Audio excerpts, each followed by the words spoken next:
Ladies and gentlemen, on today's episode, we have our highly anticipated full sit-down with Brian Doly. Now, many of you may know Brian as the former vice president of American Legacy Fishing, which, as we heard here on the show, is no longer in business. So today, we get some answers to some very important questions.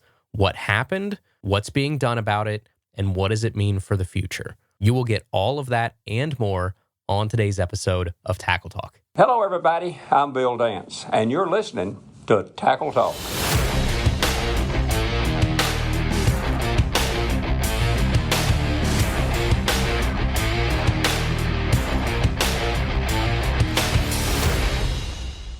Hey, everybody. Welcome back to another episode of the Tackle Talk podcast. And today we have a very important, very transparent, exclusive sit down to update the public on American Legacy Fishing and a new company led by some familiar faces stepping in to pick up the torch. So I've thought a lot about how I wanted to begin this show because on one hand, as I sit here, I have probably an hour's worth of thoughts that I would love to throw out there and provide some context and my personal thoughts and things that I would just love to say before we get into this conversation. But then on the other hand, part of me wants to just say, hey, I think this conversation does a really great job of addressing everything past, present, and future, and I want to let it speak for itself. Let's just roll it. And I think I'm going to end up probably somewhere in the middle here. So I want to start with the obvious, right? You heard on this show probably a month or so ago at this point, American Legacy Fishing went out of business. The owners closed the doors. They laid off the staff. They stopped everything.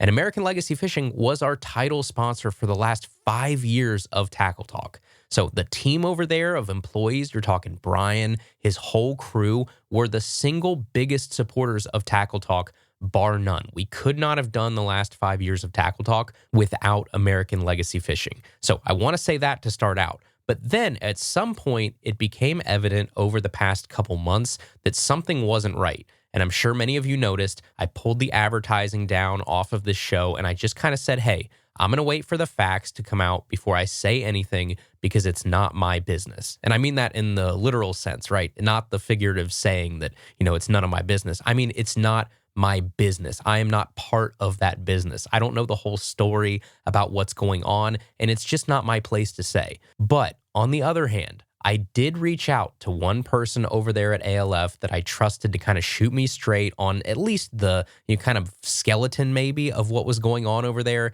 And what basically came out of that conversation was something along the lines of, hey, there are a lot of things in motion right now. It's changing by the day, but I have a plan. And most importantly, you have my word that if nothing else, I personally have a plan to take care of anyone that has an outstanding order that they haven't received yet. And that was basically all I needed to hear, right? I heard it from someone that I fully trust that things are being worked on behind the scenes to come to solutions. They're not there yet. So talking about it right now doesn't do really any good. But when the time is right, I wanted people to be able to hear it from the right people. And that's not me. I'm not the right person to tell you what happened at American Legacy Fishing or what's going on or what's going to happen moving forward. I would like to hear it from someone that was directly involved to give us an update on what happened and what we can expect in the future. And everybody, today is that day. Today, Brian joins us for a full hour to talk about everything. The truth about what happened, obviously, and I say truth like not in the, all capital letters, clickbait, headline, thumbnail type deal. The truth about what happened, exposing America. That's not what I'm trying to talk about. I'm just saying this is information that you can trust because it's coming from a first person account of everything. It's not coming from second or third. Everything that you've basically heard, if anything, up to this point is just the rumor mill online. And we don't do that here at Tackle Talk. I want facts. We also go all the way back to the beginning about where this whole thing started and what that means for past customers of the now out of business American Legacy Fishing who are just missing their favorite old tackle shop and website. But then what that also means for people who got caught up in the crosshairs of the business closing and they had a rod or a reel or baits that they ordered that they just never received because ALF went out of business. How are they going to make that right for people, or what should those people do? And then the most exciting part, the silver lining of all of this, the brand new business that's going to be born out of the closure of American legacy fishing and why it should be a great thing for everybody in the long run. And I wanted to release this episode. Some of you might be asking, hey, why are we dedicating a whole episode to, a tackle site or a tackle store closing or a new tackle store opening or that type of thing? I wanted to do this episode because I am well aware that over the last 5 years, a ton of you listening to this show had become American Legacy Fishing customers because of Tackle Talk. You had ordered through ALF just like I had, and everything was great until it wasn't. And if this show happened to be the reason why you listening to this became an ALF customer, then I feel that I also sort of have a duty to provide answers and insight into why it's no longer around and what that means for you as a customer moving forward. So more information is always better, but it's also a delicate balance of waiting until the full truth is available instead of rushing to try and get information out there earlier that might not be the full truth. And I know that that's just not what we're used to in today's world, 2025, about to be 2026. We want information now. We want answers and updates now. You have to be the first to show something, the first to report it, the first to speculate or jump to conclusions or sensationalize something. You guys know that's just not what we try and do here. So would I have loved for this episode to come out 2 months ago? You bet I would have. But it sounded like the situation was still fluid at that time, and now the dust has settled and we finally have answers. So I am excited. Let's jump right into this episode with our friend, former vice president of American Legacy Fishing and current owner of the brand new tackle shop, the Rod Locker, Brian Doly. All right, ladies and gentlemen, we are joined by former vice president of American Legacy Fishing, current owner of the soon-to-be open for business tackle store and website, the Rod Locker. It is our friend, Brian Doly. Brian, thank you so much for hopping on Tackle Talk today. Andrew, thank you for having me. You have no idea how excited I am to be on this podcast. It feels so good to get to be able to talk to you, to be on this show. I thought my podcasting days were over, and I'm back. So that's thanks to you. I appreciate it, and I can't wait to sit down and chat with you for a while. Dude, think about this. Think of how times have changed. The last time that you were on this show was probably April timeframe, and it was probably one of my favorite episodes we did last year. It was like a full, almost like a whistleblower of, hey, price increases are coming. The tariffs are hitting. We were one of, I think, the first people to really try and tackle that from a pro-consumer side of things and say, hey, this is what we know is going to happen based on both of us being able to talk to the people that we know. And I think hopefully we saved a lot of people money in that episode of trying to get orders in before all that happened. But now, I mean, fast forward, 8 months later, I know your life has drastically changed. I know that there are things in the rearview mirror that we will talk about, things that are coming up on the horizon. But I just want to start with a couple quick comments, and then I'll turn it over to you. And I wanted to do this while you're on here. Usually I'll do a lot of the stuff during like the intro of the show, and then we'll hop on the conversation. I wanted you to be a part of this, and I promise you I'm not just blowing smoke here. I have met a ton of people through the past 5-6 years of being able to do Tackle Talk. I have met people from almost every pro, every company, media, everybody in the fishing world, and up to this point I really do think that you are probably the most trustworthy, most sincere person that I have met in these 6+ years that I have done Tackle Talk. And that is why I am so excited to have this conversation, because I know there's been so much going on that I'm excited to kind of get out there and clear the air and talk about. And as someone who has had the pleasure of meeting a whole lot of people, there's a reason why I would run through a brick wall for, it used to be American Legacy. I've learned a lot over the past couple months that it wasn't American Legacy. It was the people who ran and the people who worked at American Legacy, and you were the kind of spear point of that. So I'm really excited for this conversation today. Oh, Andrew, I appreciate that so much, and that means an immense amount for you to say that. And you have been a tremendous friend through all of this. It just comes down, I think it has very much less to do with me and more to do with the people that made American Legacy, the employees, and they've all been through a whole heck of a lot, and all that we can discuss, of course, but we're just, we're happy to have the opportunity here. And man, I'm really excited. And thank you again for that vote of confidence, if you will. Yours means a tremendous amount, not just to me, but to everybody in the industry. So I hope this episode today we can shed some light on what happened at American Legacy, just in terms of like timeline, in terms of what nobody as a consumer or all of us that were trying to pay attention were a little bit kind of left out in the dark on just what was going on behind the scenes to get us to where we are now, and then get a glimpse into what is to come, which is a new business that you now own that will be awesome moving forward and is going to help take care of a lot of the people that, kind of got left out in the cold when ALF did close. So this is where it gets a little less fun, right? I think there's an arc to this conversation that we probably have to have, which is to get to where we're going to end up, which is a pretty exciting place from what I know about what's on the horizon. You have to talk about the not so fun parts of what's going on over the past few months. So everybody that is listening to this knows this is not a drama show. We don't do any of the kind of muck and mess and rumors and all that kind of stuff that the fishing industry has that's so prevalent nowadays. But at the same time, I'm also very pro-consumer, and there are a lot of consumers that had a lot of questions, some genuine, some because of the rumor mill online. But I just kind of want to rip the Band-Aid off and ask a couple questions to start here on how we got to this present day. So first big question, and this is pretty wide open, but what was the first domino to fall? Like, there had to be a day where you're working at American Legacy, everything is going well, orders are going out, the store is stocked, like everything's going pretty great. And then there has to be something that started this sort of fall of dominoes to get to where we are now. What do you think that was back in the day? That's a great question. I will probably answer that, if you don't mind, in the way that I know how to do best, which is requires a little bit more of a backstory and probably a little rambling. So when I've gone too long, you just tell me to move it right along. But American Legacy was founded by a man by the name of Tom Ashby, and many of the listeners, I'm sure, know that. Several people, I'm sure, do not. But Tom was an absolute dynamo of a personality. I mean, he's one of those people that when he walked in a room, people knew. I mean, he just had a presence about him. He could work a room like nobody else. He was gregarious. He was really tough, but he was a man's man. There's no other way to say it. And so he had this dream that he was going to build a GLMS superstore, and he did that. And I was a college kid trying to build custom rods, pay my way through college, and was working at Gander Mountain. He offered me a job after I was buying GLMS blanks from him.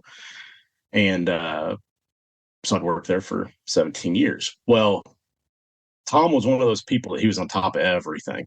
And he was a mentor to me. He was a mentor to anybody that really knew him. I mean, the number of things he would do, just helping someone out, giving them advice. You didn't necessarily even know that he was doing them, but he was just one of those type of people.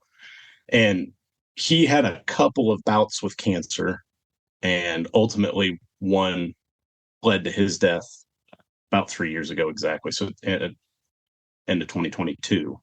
So that everybody during that time frame was grieving. We had come through COVID. We had grown a tremendous amount as anybody in the industry had. We'd probably grown too quickly. Anybody that's been, I think, in a very successful business environment, cautions you of the tale of getting too big too fast. And we were never too big, but given how minuscule we were to begin with, and then the size that increase happened from COVID, it just, it put some, okay, now we need this system. We didn't have to worry about this before. Now we do. And then you're kind of a rudderless ship with no true leadership. And, at that point, that was kind of where there were decisions that needed to be made. And there just wasn't exactly a person to make those decisions. You had a couple of managers, but you can't make those calls with someone else's bankroll. It's very, very challenging when your leash is only so long. So I think that's where things kind of started to go south. And I don't think that's unique. I mean, obviously you throw a death of someone who was loved by everybody, that clearly is going to cause at least a stumble, if nothing else. But then you throw the COVID, coming out of COVID, the whole fishing industry was down. No one knew what to project. No one knew how much inventory to buy. And so all of that was a struggle. And I think it was just, a culmination of factors that it's like, okay, well, the answer became status quo. And that was the incorrect decision, unfortunately. So what happens next after that? Like, you lose a leader, you do lose some of that purpose and that guiding light that obviously helped American Legacy be what it was for so long. What did you guys do from there on out? Because it seemed like in 2022, 2023, 2024, like American Legacy Fishing was going pretty well at the time. Like, the orders were still going out. I, as a consumer, wasn't noticing any difference. At what point did it start trickling into like, okay, we're having a hard time doing our normal day-to-day duties? Like, rods aren't being shipped out in a timely fashion. Our inventory is lacking. Like, when did that tipping point start happening? It was just something that happened progressively, kind of over time. I mean, it's a very, very overused analogy, but it's the snowball effect. I mean, once that thing starts rolling, at first it doesn't really, you don't notice it much, but once that thing starts gaining steam and picking up more and more snow, then you really start to feel that impact. And Tom had left the business to his wife, and she is the most wonderful woman. I absolutely love her to death. She was saying all of the right things and trying to be fair to everybody and trying to make everybody happy. And she got some bad advice from some people that should have given her good advice, and that's where it really accelerated. And then you've got mistakes that happen with any business along the way. And American Legacy had a transition from an older Magento platform to Shopify. And anybody that's gone through that knows that there are plenty of stress. Shopify is awesome, but the transition causes a bunch of issues that you don't expect. And then when you're already kind of on your heels, you go in and you fight and you fight and you work and you work and you work every day, all day, and you think you're making progress, and it's just not fast enough. And then the bills pile up and everything's you just get so many factors at play, makes it very, very, very challenging. So I have two kind of uncomfortable questions for you, but they're ones that I, as a regular consumer, and I think most people listening probably want to know, is that at some point it was evident that like orders weren't getting taken care of. Like, someone would buy a rod or a reel or something, and then they're not hearing, hey, I haven't heard an update on my order. No one's picking up the phone. And then from outside looking in, like, we're not getting a lot of information coming out of there about why that is. Why weren't customers notified once problems arise to the point where it's like, hey, yes, you just placed this order today, but that rod is not going to get there in the time that you think it's going to get there, if at all, at that point? Well, something that had happened, and I don't know how. I have tried my best to stay off social media, so I've seen some rumors, and then I thought, you know what, it's time to shut this off. But so I don't know how much this got played out on any social platforms, but the staff got laid off, and that included me. That was everybody. So there was nobody there. The business had been shuttered. It had been shut down. There's no staff. Obviously that kind of eliminates the potential for any of that being brought up. And prior to that, things had kind of gotten to a point where it was very obvious we didn't have much inventory at all.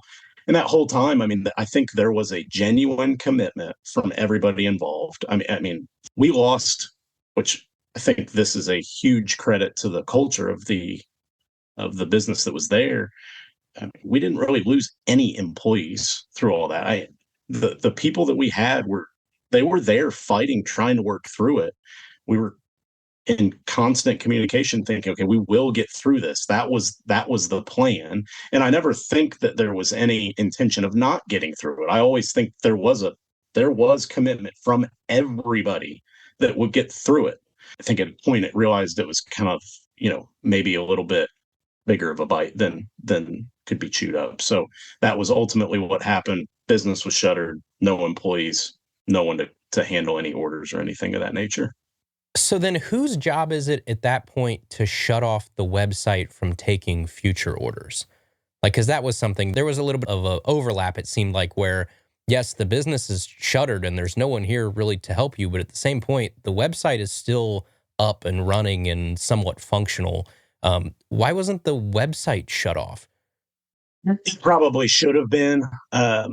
don't know that there's a formal protocol in place, for when you shut a business down, and maybe there is, but it should have been shut down. It is still currently active. You can't check out with any form of payment or anything like that, but the site is still active. At bare minimum, there should have been payments that were disabled, and I'm sure that was a mistake. Somebody would have been, I would say in a perfect world, you would expect that would have been taken care of. It wasn't. I can certainly understand why it wasn't, but that was definitely something that should have been addressed, at least in some capacity, or at least a message up there that, hey, we're not currently accepting any orders. If that had been brought up, that probably would have at least curtailed some people from dealing with a little bit of stress.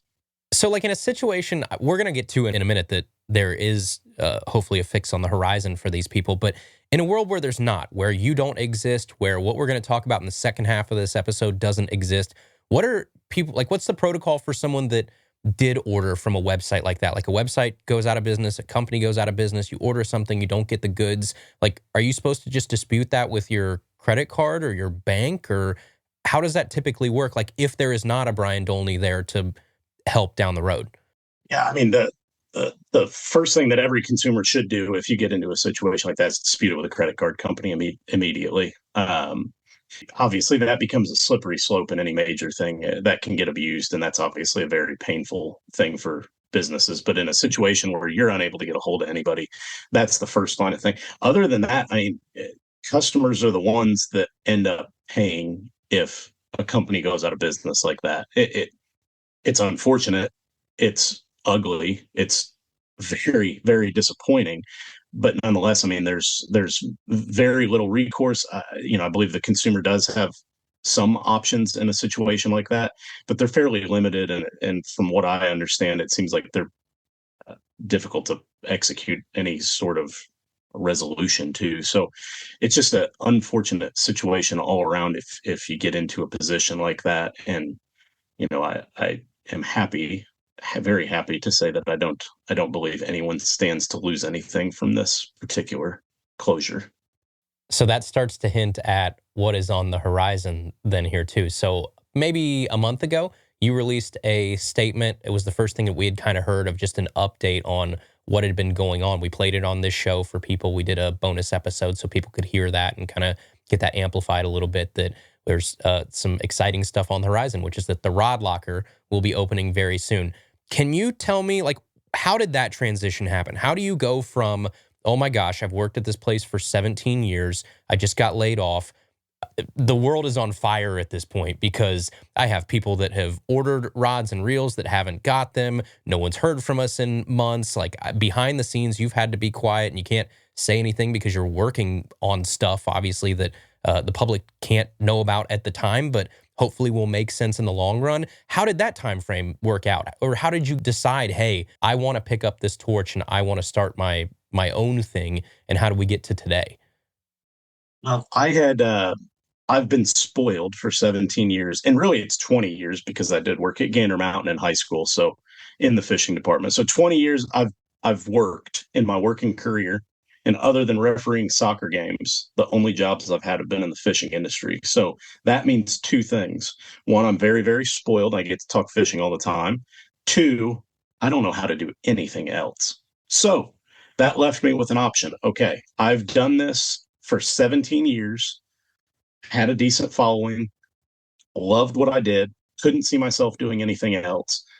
Now this is taken away from me. So we can sit on the sidelines, cry, and move on with life, knowing that everybody that I built friendships with and relationships, had points, gift cards, orders, whatever the case may be, is just going to be hung out to dry. Or I can go try to start my own, try to take care of these people that have become friends and give this thing a real shot where I can do things the way I'd like to have them done, kind of be just the every man's fishing store with maybe with a little high-end twist to it. Just, we're not your average fisherman. Anybody listen to this podcast, even if we're value conscious, if you're on this podcast, you're probably not using Zebco 202s. Is that a fair assessment? Probably pretty fair. Yeah. Okay. So, I thought that this could be a good thing. And, in that time, there were several conversations going. And one of the guys that worked at American Legacy, I've known him for almost 20 years, Chad Linfers. And those most people listening to this have probably not dealt with Chad unless they've come into the showroom. But I am so excited for everybody to get to meet Chad Linfers. He is the most genuine blue collar guy that you could possibly imagine. Everybody loves him that comes in the showroom. People in Evansville comment down here how much you love Chad talking to you in the showroom. He'll talk to you for an hour. You got to watch it, follow you out to your car, talking to you. He's never met a stranger. He was made in a lab to do this. Salt of the earth, yeah. Yes, salt of the earth. So he and I started talking, and he had worked at the same place in a factory for 35 years, and then American Legacy hired him 3 or 4 years ago, and I had a decent feeling. We had never had a conversation about it, but I had a decent feeling that he would be interested. And I think it was just knowing him as well as I do and having so many in-depth life chat conversations about faith, family, all of the above, that I thought he'd be interested. And sure enough, I brought it up to him, and he said, I'll have to talk to my wife, but I think I'm interested in that. And it was just from there, we just kind of hit the ground running and decided, hey, let's do this thing. Let's get rolling. And then, the opportunity presented itself. Some things happened with American Legacy. There was a default on a loan to the bank. So the bank had technically seized all the assets of what was formerly American Legacy. The bank, was interested in finding a new home for those assets. And it fell into place that Chad and I became the buyers of those, which, included the social media sites and the website, which is why I've been making posts on that Legacy Elite page, which will be rebranded soon. But so we were able to kind of use that as a launch pad to get everything started. And we're still not up and running, of course, but that's the kind of the timeline of events that led to where we're at now. This is what I love, because it's important, I think, for people listening, and I wish the whole internet would hear this, like, to be able to separate the company from the people that worked there. Because the people that worked there, like, you were the reasons why I and so many people that are listening to this loved and shopped at American Legacy when it was around. It was like, it's you, Chad, Hans, like everybody I've ever worked with there, Graham, other Brian, like everybody is awesome. And so the fact that you guys have kind of taken up this torch and said, hey, yes, there was, a company before that had old owners. By the way, like, I never even met the old owners, right? Who I knew at American Legacy was you all. It was you, Chad, Adam, everybody there. You guys were American Legacy to us. And so the fact that that core group, you and Chad are going to start this brand new venture and say, hey, we want to keep the great things that you guys knew about American Legacy, I'm assuming here, right, of everything that we knew for years and years and years and loved. And like, this is going to be now the people who were running the show own the show. And so you are able to do things now. I guarantee there are things that over the past 17 years you've wanted to do that it's not your circus, right? You are there and you're trying your best with what you're allowed to do at the time, but I have to imagine there's things that you're going to improve even more because you've been a fly on the wall for 17 years and you know what works and what doesn't. And that's what you love to see. You love when those people are not only the managers, not only the people kind of running the showroom, but the people that own it and care about it and want to grow it and want to make it great. Like, I think that's going to translate so well. And I can't imagine, two better guys to own a tackle shop. And we're so excited for the future of what that looks like. So let's back up for a second. We did hint that there were people that had outstanding orders that bought through American Legacy. American Legacy closes. In a normal situation, it sucks. It royally sucks. I know why they're mad. I would be screaming at the clouds too. But in a normal situation, a company closes and you're kind of SOL with your order. You guys, from what I have heard, have said, hey, we want to make this right because it just doesn't feel right for us, for these people to be left out in the cold. So what is the plan, or plan of the plan maybe? I know you might not be there yet, but how are you planning on taking care of those people and kind of going above and beyond for someone that might have ordered from American Legacy 4 months ago and has a rod that hasn't arrived yet? Oh, that was something whenever we first decided to take this leap of faith and kind of push all our cards to the middle of the table, if you will, is that Chad and I had a conversation, and it just talks about two people just being in sync. I say a conversation. We didn't really have to say anything. It was to us just one of those, we're taking care. Like, I started to say it, like all the open orders, and he just went, yep. That's what we want to do. We want to pay for these out of our own pocket. We acknowledge that is going to be a challenge in and of itself, but one, it's the right thing to do. We are firm believers, both of us, in karma. So we want to take care of these people. Like, there is a phrase that everybody talks about that says, we have the greatest customers. We have such loyal customers. No. We want to be loyal to our customers. It's the other way around. That's what the message that we want to convey, is that we are loyal to everybody. And then obviously the hope is they'll be loyal in return. But the first thing we want to do, and we understand we're going to have to prove this to everybody. We're a startup company. We're a brand new company. And this is not like, we didn't get funding from some private equity firm. This is two dudes said, hey, can we scrape together enough pennies? Can we tap our retirement accounts? Can we find a way to make this happen? Yep, we can. Do we have contingencies in place to make sure things don't, spiral out of control quickly? Absolutely. This is very, very well thought out, although it happened in a short period of time. Very well thought out. I think we've got a really good plan, but we want to make sure that anybody that had orders, we'll get them taken care of. Now, this is going to happen systematically over time. It's not something that I can sit here today, December 15th, while we're recording this, and say, we're going to get all these shipped out in January. I think some of them will get shipped out in January, but it's going to be a slow process. And then you've still got back order issues to contend with. You've got all kinds of other factors that we're going to have to address. Our plan, once we officially open, which I'm hoping will be sometime in early to mid-January, we are going to reach out to everyone with an open order that had an open order with American Legacy, that is. We're going to reach out to these people. We got very detailed reporting in part of the asset purchase from the bank. And our plan is to reach out to everybody, go over the order, figure out a plan for getting that order taken care of, make sure everybody's happy with it.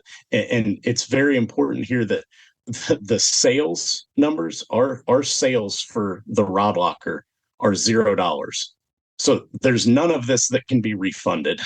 We didn't collect the funds. We can't refund it. So we're happy to fill the order, but there's not going to be an ability to refund anything. Now, if someone were to want to say, hey, just cancel that and let's make it a gift card or points, that's a conversation we're flexible and open to.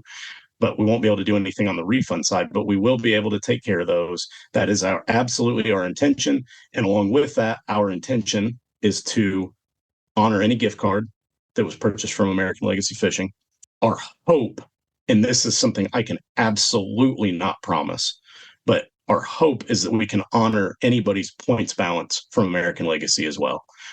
I don't know that one's feasible, but that's what we would like to try to take care of for everybody. And we hope that those gestures will, one, take care of our friends, take care of the people we've built these relationships with, and two, kind of use that as a real exciting entry to this. And look, we've had a lot of negative vibes, a lot of negative energy over the past 6 months as employees previously of American Legacy.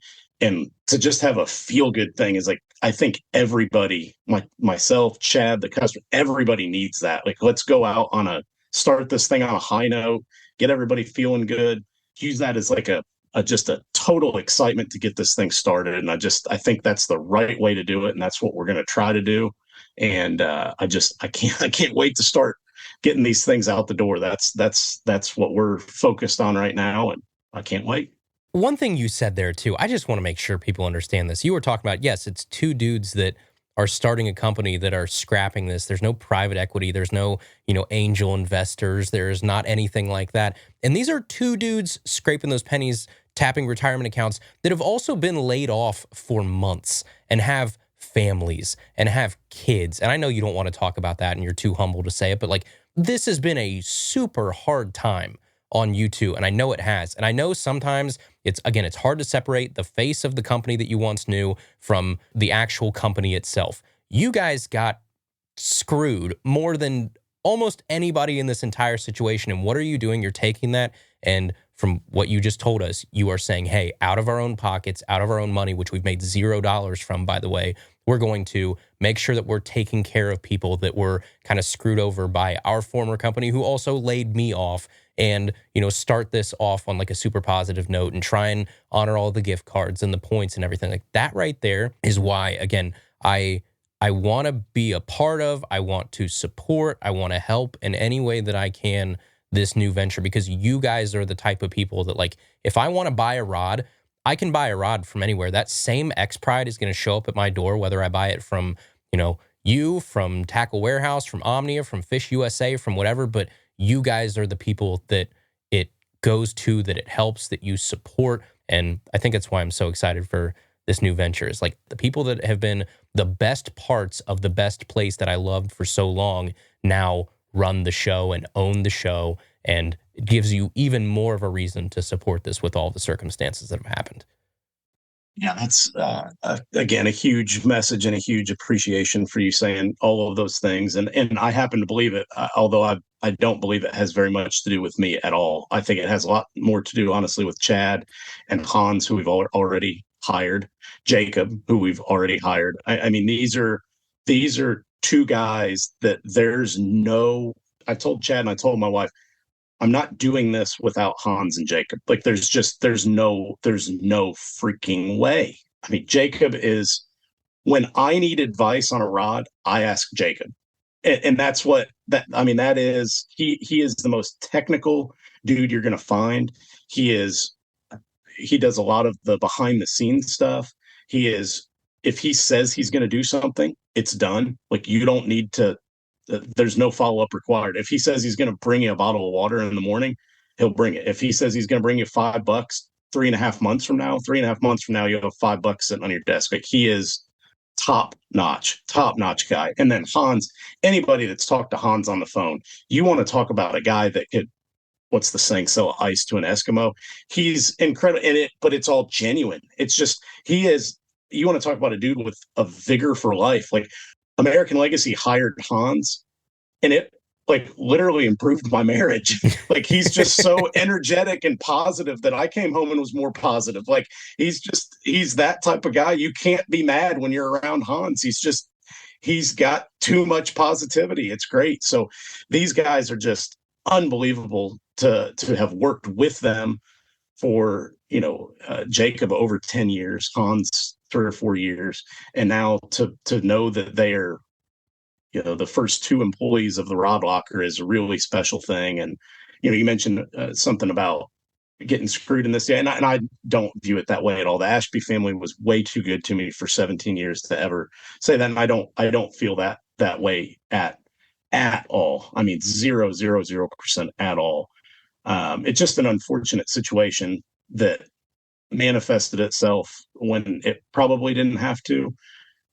But nonetheless, everything happens for a reason. And that's so cliche, and it drives me nuts when anybody says that. But here I am saying it. And hopefully in our particular cases, and hopefully the customers think so too, that now there's a new tackle shop that is open, and I've already got framework in place for a trade-in program. We've got, we're going to have some sort of subscription program in place. And I think we've got some unique twists on these things that are going to be pretty exciting for everybody. The used stuff's still going to be listed on the site, therodlocker.com. We're going to have a huge used selection. I have, everybody talks about buying like a Corvette for like a midlife crisis. Like, that's the cliche thing. I think my midlife crisis has been like buying used fishing gear to put on the website of therodlocker.com. So we've got a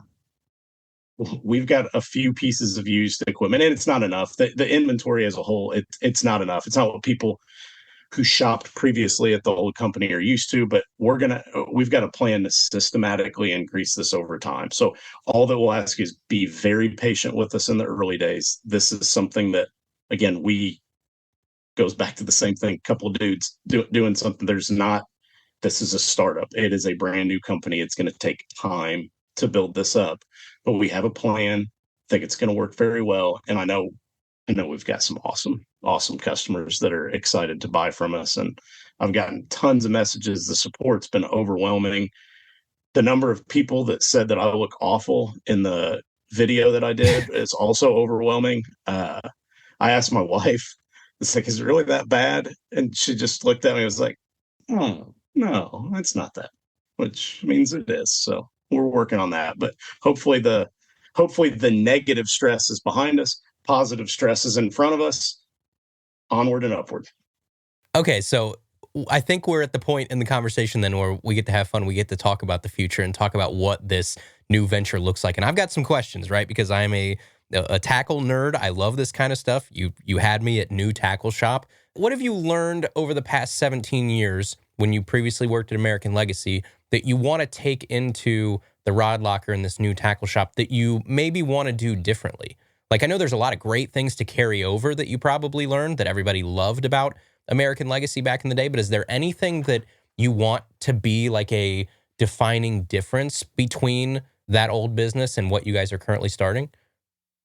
The first thing that comes to mind is just the most basic of all principles. It doesn't even have anything to do with any business principles or anything. It's just trust.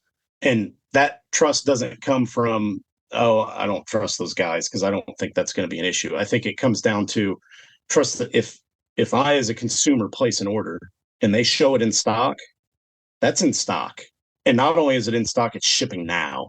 American Legacy was always very fast to ship until the very end, but historically very fast to ship as long as the product was in stock.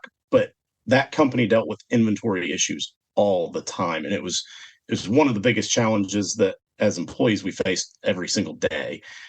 There was a lot of negativity about Shopify and the transition. That had to do with the conversion of everything, not the execution of Shopify, in my opinion. There's some quirky things. People don't love the tracking and the shop pay thing. I understand all that. You'll have that no matter what platform you use. But the inventory management on Shopify is far, far better. That's the same platform that we plan to use for the rodlocker.com. And I'm very confident that we are going to dedicate ourselves to making sure that if it shows in stock, you're not going to be getting a call from us saying, hey, sorry, this actually wasn't in stock. It's going to be there. And if it doesn't, then I'm going to lose my mind.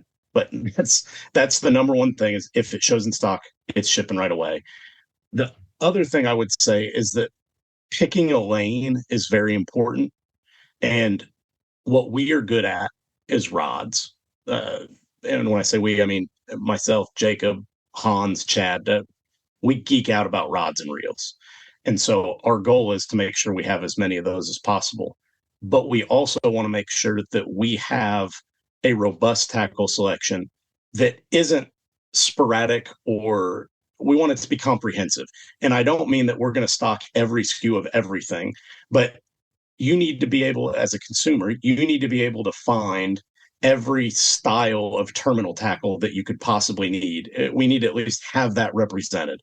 Hard baits, topwater baits, blade baits, whatever, wobble heads, any of the things you can think of, all of those need to be at least represented with a few options. We're not going to have, like, this is not a giant warehouse, I'll say, that's going to stock absolutely everything. It may be downstream. I'd love for that to be downstream. But in the time being, what we want to do is make sure that the customers have a fair, comprehensive representation of everything they might need to buy. And as long as we have some options, then we're going to let our service earn us the business at that point. And then once we grow and we can continually add and systematically add and grow and grow and grow over time, slowly, consistently, then maybe we can get to a point where it's like, okay, now we are a true one-stop shop. And that's ultimately the goal. Yeah, I think that's important, right? You don't have to have 18 different brands of every single option and SKU or something, but having a competent product line enough to be able to say, hey, I can completely shop here if I want, with like big popular brands? Are we going to have the most obscure things in the world and the weirdest sizes and stuff? No, but for regular 90% of bass fishing, like to be able to go there and order pretty much everything you need all in one space, I think is awesome. And yeah, the inventory side of things, I know that's probably a huge pain in the tail on your end, is trying to manage inventory is probably one of the hardest things about a tackle shop. But as a consumer, just speaking candidly here, is like that's probably the most important thing about a website that I could order from. Is like, I just need to know if you have it in stock or not and if it's shipping right away. And like the simple things that you just can say, hey, if I go to this website, what I'm looking at is right and it will do what it told me it was going to do. Like that's all as consumer I think we all really want. Are there any like specific things in product catalog that now that you get to call the shots a little bit, you're like, you know what, I've always wanted to carry this, or I've always wanted to have these in stock or something, that now you get to call the shots and you get to stock? I've always wanted to have a bigger selection of arc rods. I've always just thought that they are a good value option, and that's a price point that, for the longest time, and it goes to the point of the GLM Superstore, but American Legacy was kind of known as an elitist store for some time, and I don't know how that played out over the course of time, but in the early years, it was perceived that way because it was. So I certainly, I want to be, every man's tackle store, the have price points available at any option that you want, instead of just honing in on the super high end stuff. So we can still be really good. I love I geek out about the high end stuff, but I also really like these value options. I mean, there's some really, really nice stuff that's come out on the market that is still relatively a value. Although I'll tell you what, I used to do this for a living, I guess, and now do this again for a living. And still, when I look at the prices of X Prides, I'm like, what? Mm-hmm. Are you serious? When did that happen? So value, I'll put in air quotes, but it is yeah, that's kind of that's one of them. Arc rods. There's there's a lot of those more Falcons, Caras. I have historically gotten asked a ton about Caras, and we've just never really had a good selection of those in the former entity there. So our new shop will probably be outfitted more with some of those brands. And I tell you, one that we're really, really excited about, and one that I am very confident saying will be a staple of the Rod Locker moving forward, will be Cashin. Ben over at Cashin is extremely, extremely supportive, one, and two, phenomenal to work with. USA built rods, excellent customer service. There are a lot of things about that company that remind me of, I'm going to say, an early Dobbins. I knew you were going to say that. Yeah. I hate saying that because there's no Gary, and that's a big thing from the product development side and from the personality side. So big metaphorical and physical shoes to fill. Yes. So I certainly don't. I don't. I don't think those rods are necessarily on the same plane. But you've got American made, great service. I mean, that's a recipe for something that's going to grow, and I think they've already done a really great job with it.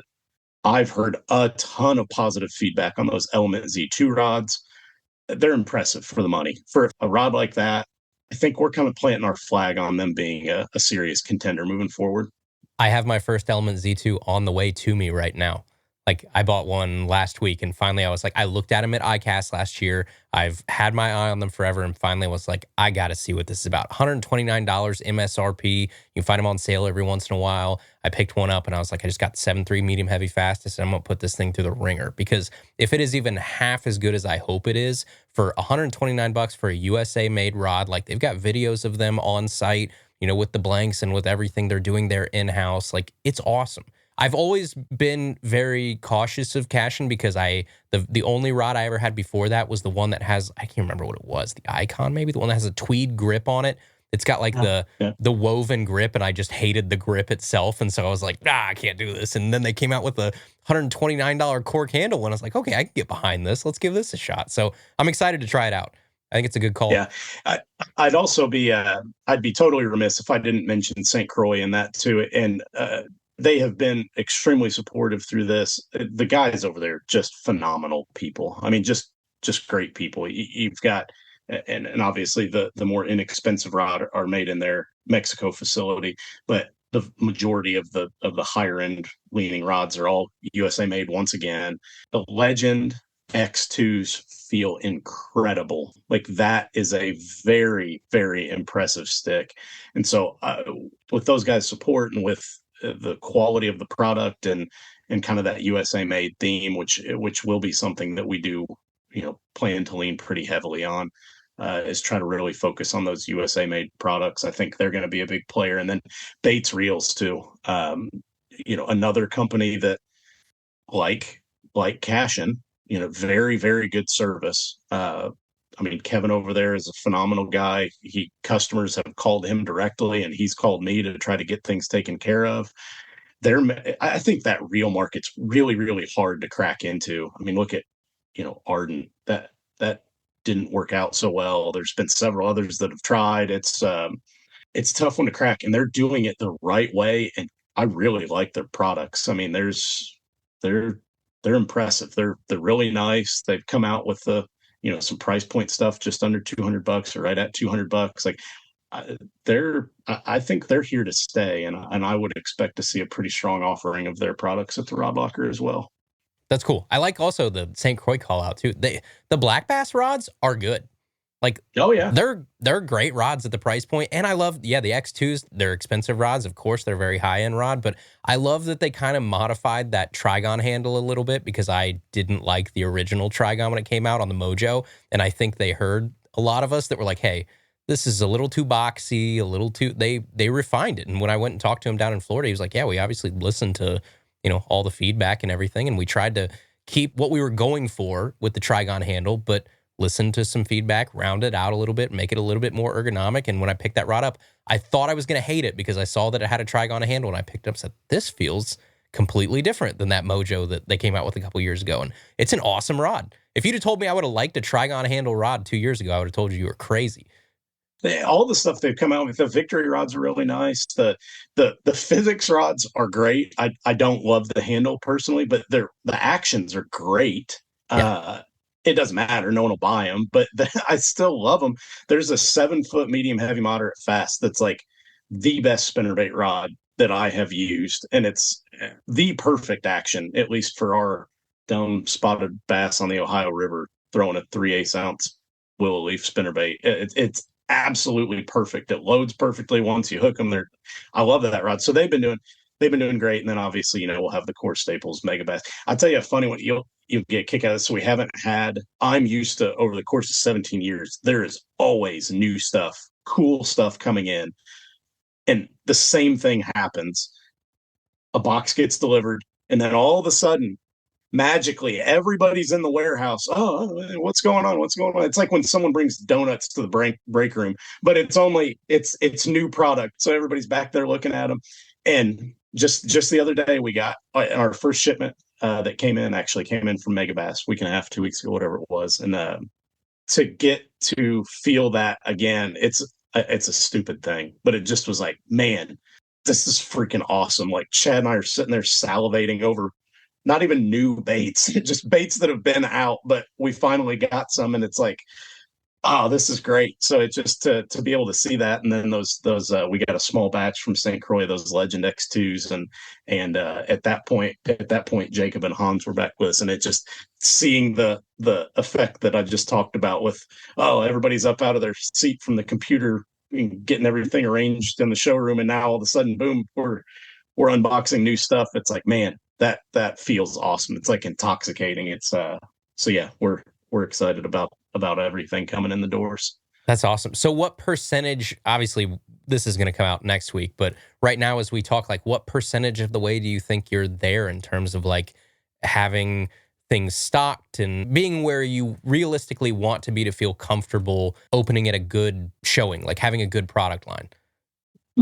I mean, we're nowhere near there yet. We're nowhere near there.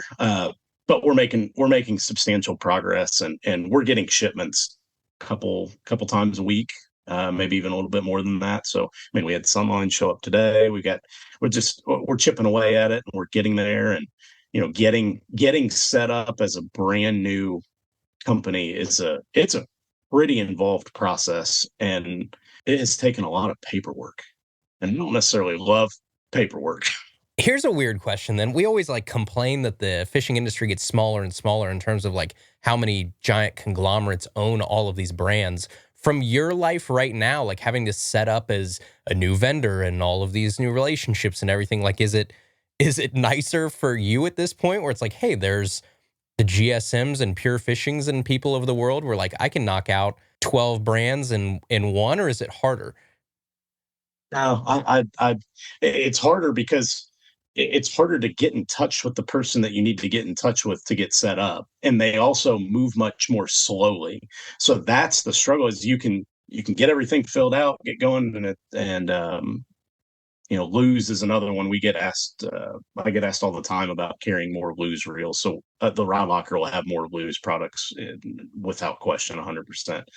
I don't know who to talk to at Lose. American Legacy was never set up direct with Lose. They were bought through authorized distributors, but I don't know who to talk to. So I fill out the form, come through, and there's a response. Oh, yeah, it's been submitted. Everything's good. I know it's been 2 weeks. We haven't heard anything, but it's all good. We're working through the process. So it slows things down a little bit. But it definitely, it does get in perfect world, it would work great because you start adding them up, and we carry a fraction. We will carry a fraction of the brands that are out there. And even still, you start going through it and it's like, okay, you got this one and this one and this one and this one. And shoot, we're not even done with rods. We haven't even talked about tackle. And then you got distributors on top of that. And so there's a lot of it, but all of that's kind of fun. You only get one chance to do all this stuff. If you do it one time, and it's kind of I've listened to a lot of Alex Hermosi podcasts, which anybody I highly recommend if you want to get ready to run through a brick wall about talking business. But he talks about how some of his real fun, his biggest core memories were the grind, getting everything going for his business, not the success, the grind, getting through it was like so that's where I'm trying to live right now, is like, hey, this is the fun part, this is the exciting part. We get to do all this from scratch. There's no, there's nothing else but delusions of grandeur in front of me, and I can just be as optimistic as my brain will allow me and get all this done and knocked out. And we're coming up with ideas left and right, and seeing what sticks and seeing what doesn't, and getting to order a new product, and we're having a great time with it. I think Chad's real fired up. He's about as excited as I've ever seen him. Although I hope he does not leave me and decide to be a professional pickleball player, but we'll see. Okay, one question I have, a little random one before we kind of start to wrap up here. American Legacy started to dip their toe in like boat installation and like things like that toward the tail end there. Is that a route that you want to go down at some point, or do you want to stick in the lane of like rods, reels, baits versus more of like the boat, kayak, electronic rigging world? That's definitely something the Rod Locker will do in the Evansville location there, and of course people may choose to drive in and have us do that, and hopefully they will. That'll be great. But Hans kind of runs the show as far as that goes. He will be the point man, if you will, on that. He's phenomenal with boats. I mean, been around boats his entire life. There's pretty much nothing that he can do, and that goes for anything beyond boats too. That dude's a handy son of a gun. But nonetheless, that's something we'll offer. Now, we are going to try to focus a lot more than what American Legacy did on our local business and our local following. And that doesn't mean that we don't want to push the e-commerce side. That's going to be an even bigger effort still, because that was still, you don't build a website like we're building to only focus on walk-ins. We're going to focus on the e-commerce side plenty.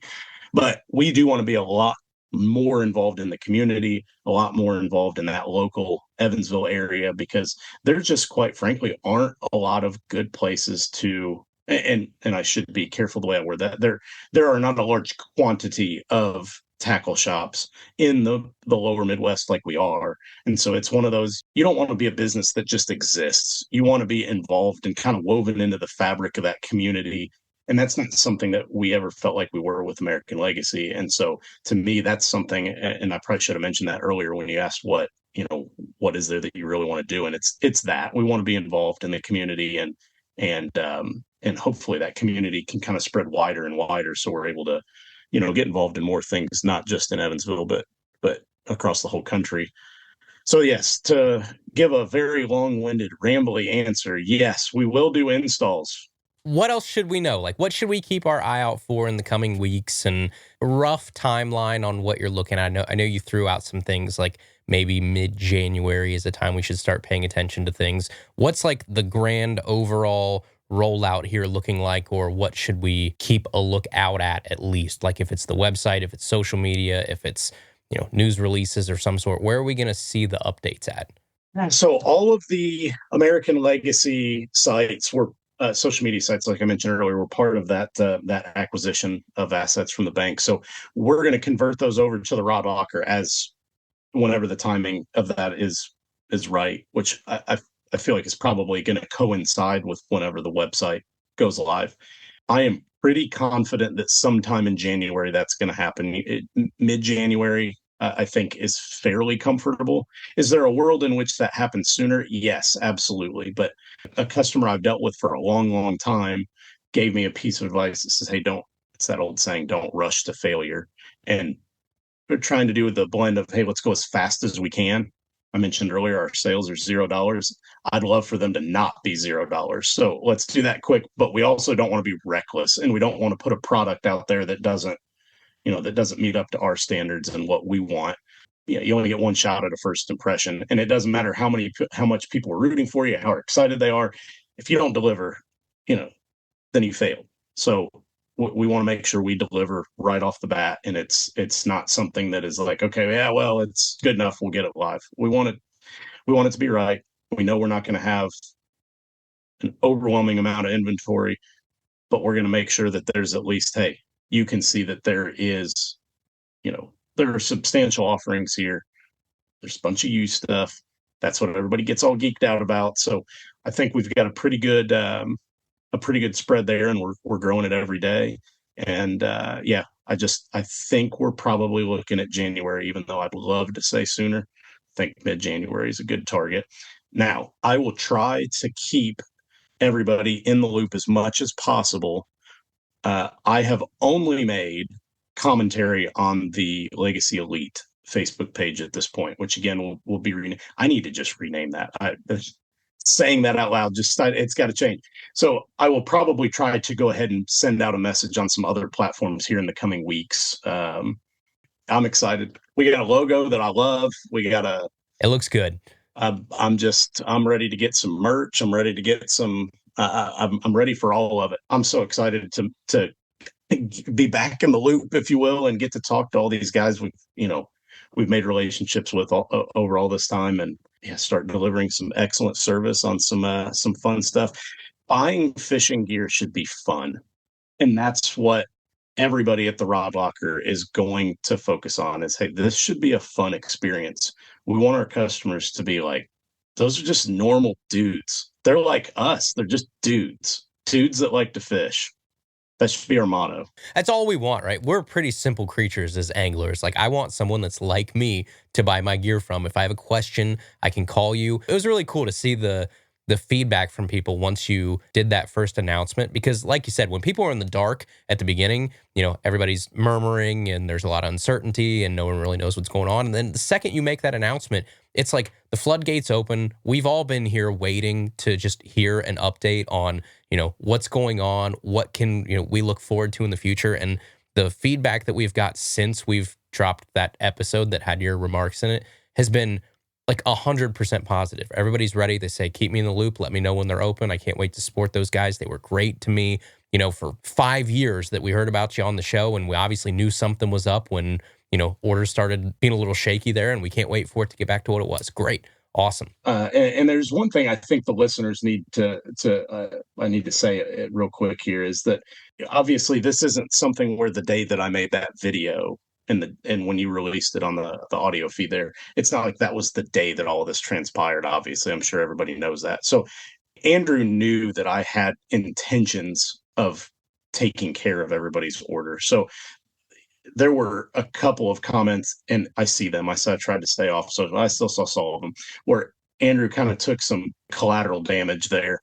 And I don't want that to ever be something to tell you. He knew that I had something that I was trying to pull off with getting people taken care of and starting my own entity here. So obviously it couldn't be discussed because it wasn't a for certain thing.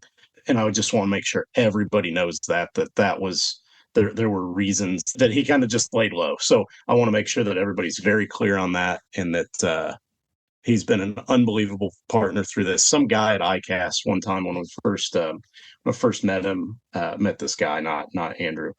We're walking around to a booth, and I'm talking to the guy, and I talked to him for 5 minutes, and I knew Andrew fairly well at the time, and he's sitting there, and like it was almost like a Tourette's thing. Like every 10 seconds, he'd look at Andrew and be like, "This guy's a killer.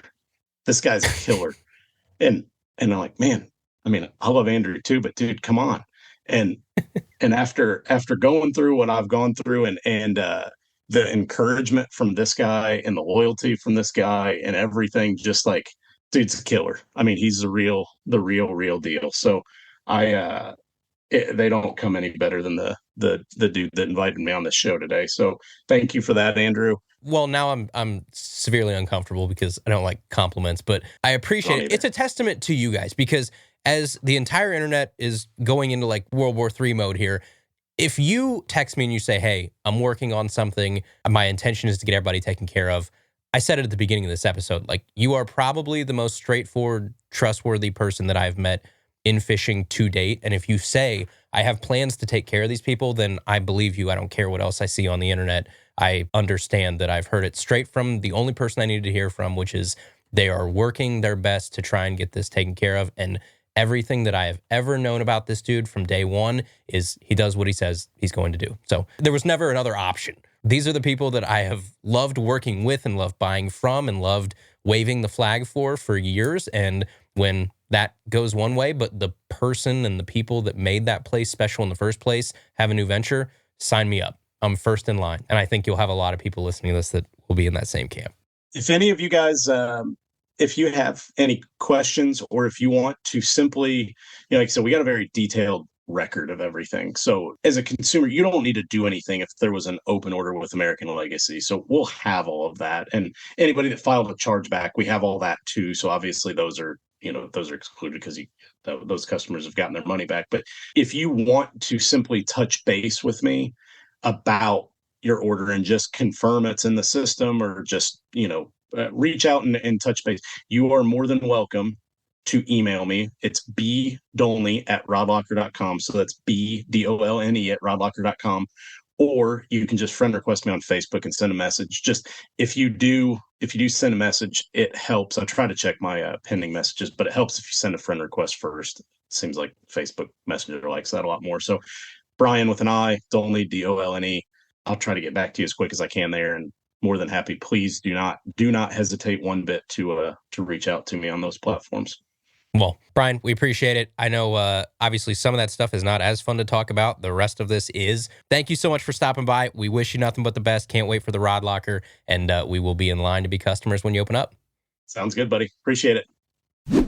Okay, everybody, there you go. I hope that roller coaster of an episode there answers a lot of questions that people had about ALF and what comes next. And also, my hat's off to Brian today, because some of that is not fun to talk about. There are some uncomfortable questions in there, but that's why I have the amount of respect that I do for Brian and the whole staff that used to work at American Legacy Fishing and will now work at and or own the Rod Locker. So find me a more transparent tackle retailer than what you just heard. That was a pretty raw look at what happened in the past and a look into the future. And to be perfectly honest, I think that's a great encapsulation of why I'm looking forward to supporting them in the future. Because I have a couple purchases that I've wanted to make over the past couple weeks, but I've held off on purpose because I want to purchase them from the Rod Locker when they open up. I myself, anyway, can wait a couple weeks to make certain purchases if it means that my dollar goes to people like you just heard. All right, that is our episode today of Tackle Talk. Thank you guys so much for listening. Thank you, Brian, for stopping by.